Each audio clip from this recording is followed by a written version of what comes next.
Si pahit lidah, si pahit lidah. Siapakah si pahit lidah itu? Assalamualaikum warahmatullahi wabarakatuh. Salam jumpa kembali untuk seluruh saudara-saudaraku, sahabat-sahabat YouTuber, serta sahabat-sahabat media, serta para pemirsa yang selalu aktif mengikuti konten-konten Ayah Sadam. Di sini kami akan mengangkat kisah nyata si pahit lidah. Sebelumnya kami ucapkan semoga senantiasa kita semua dalam lindungan Allah Subhanahu wa taala. Salam sehat, salam semangat. Mari kita ikuti kisahnya si pahit lidah. Awal pertemuan. Saat itu saya sedang berjalan menuju pesantren. Setelah melakukan sholat zuhur, kurang lebih 1 jam setelah sholat zuhur, saya berjalan menuju pesantren. Kebetulan hampir sampai cuaca hujan. Tiba-tiba saya mencari tempat duduk di mana ada tempat untuk bernaung, untuk berteduh. Bersamaan itu pula saya bertemu dengan salah satu pemuda anak pesantren yang kebetulan papasan dengan saya. Disitulah terjadi obrolan sambil menunggu hujan reda. Singkat kata, dengan seriusnya ngobrol-ngobrol tadi, si anak itu langsung memeluk saya, mendengar bahwa saya akan menjadi dilibatkan sebagai guru etika dan termasuk kepribadian.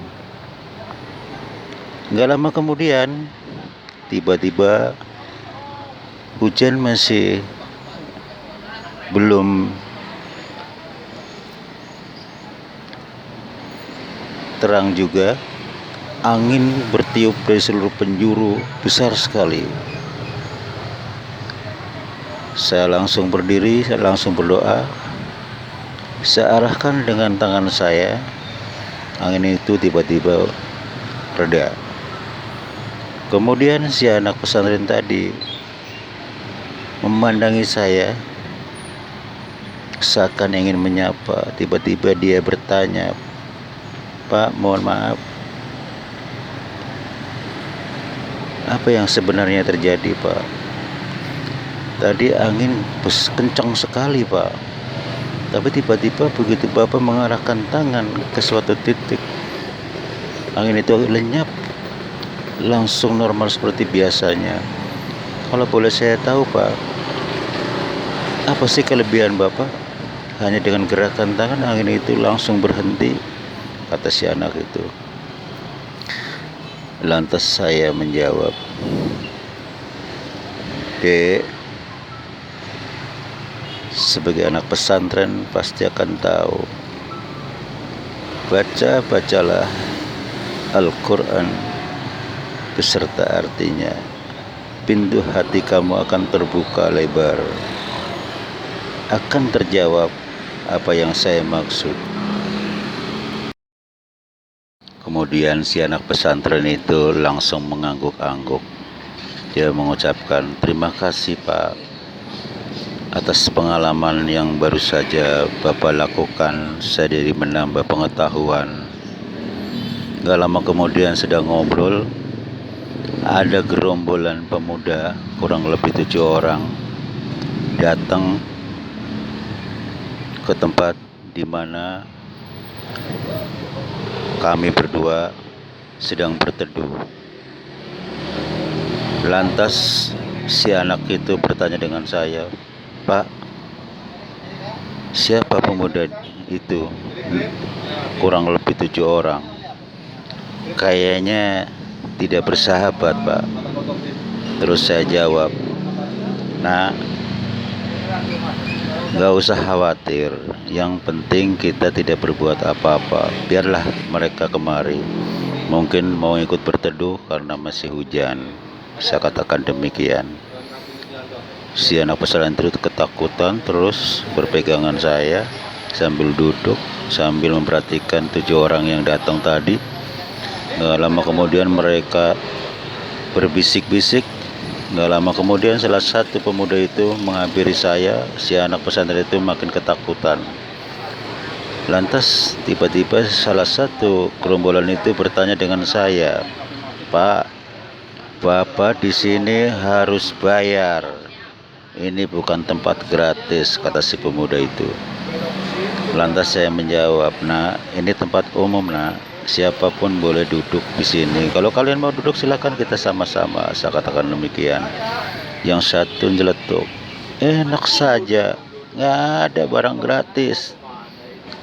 Akhirnya saya putuskan, oke, saya akan memenuhi keinginan kalian. Tapi ada satu syarat. Lantas si pemuda itu salah satu nyeletuk lagi, "Apa syaratnya?" "Akan kami sanggupi. Yang penting Bapak bayar," kata si pemuda itu. Oke, saya katakan, oke, saya bersedia memberikan secukupnya uang untuk kalian. Syaratnya hanya minum air putih. Hanya air putih saja. Mereka sambil ketawa-ketawa. "Cuman air putih," kata mereka. "Silakan, mana airnya?" Lantas si anak pesantren itu tanya, "Apa air putih itu?" "Nah, ini air putih doa. Tujuan saya, insya Allah pemuda-pemuda yang 7 ini biar sadar. Hanya itu saja." Setelah 7 pemuda minum air putih itu,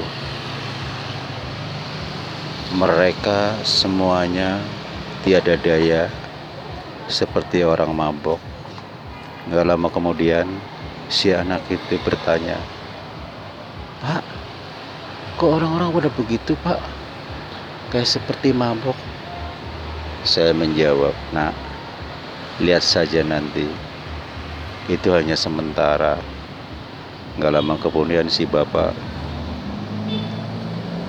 langsung mengambil botol yang tersisa air di botol tadi diminum 7 orang, dicipretin ke 7 orang tersebut. Dengan hitungan detik mereka terbangun. Semuanya mengatakan, "Saya di mana? Ada apa nih?" Saya langsung menjawab, "Anak muda, kalian tadi ada di perjalanan. Saya pikir kalian mau ikut berteduh karena kondisi hujan. Apakah kalian ingat yang baru saja kejadian?" Kata si 7 anak itu, salah satunya bilang, "Saya tidak ingat apa-apa, Pak. Sekarang begini aja, simpel. Apakah kalian pernah mendengar yang namanya si pahit lidah?" 7 anak itu begitu mendengar si pahit lidah, dia kaget. Lantas rame-rame menjawab, "Ya Pak, ingat Pak. Itu mau dikenal tuh penolong, asal ada penjahat segala macem, malah katanya suka ruqyah, ngusir-ngusir jin." Nah, kalau kalian memang pernah mendengar tapi belum pernah lihat orangnya. Mereka rame-rame menjawab, "Belum Pak. Sayalah si pahit lidah." Tercengang mereka, buru-buru mereka meminta maaf sambil cium tangan. Akhirnya permisi. Si anak pesantren bertanya kepada saya, "Pak, betulkah Bapak si pahit lidah?" Si anak itu bertanya sambil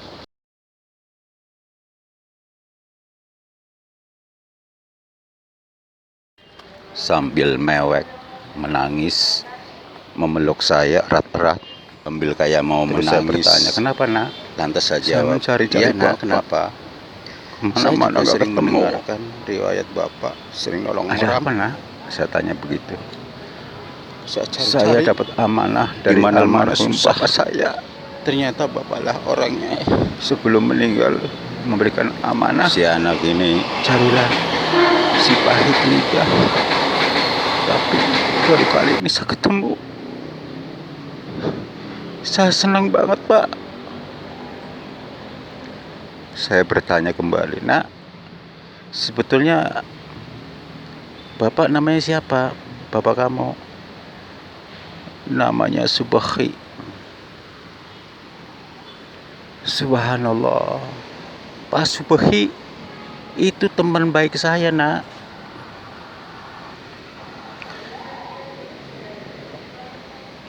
Iya, kata Bapak bilang sebelum meninggal, kamu akan tahu siapa si pahit lidah.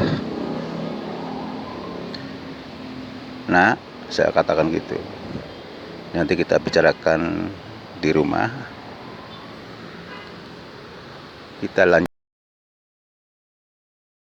Kita nanti lanjutkan di rumah.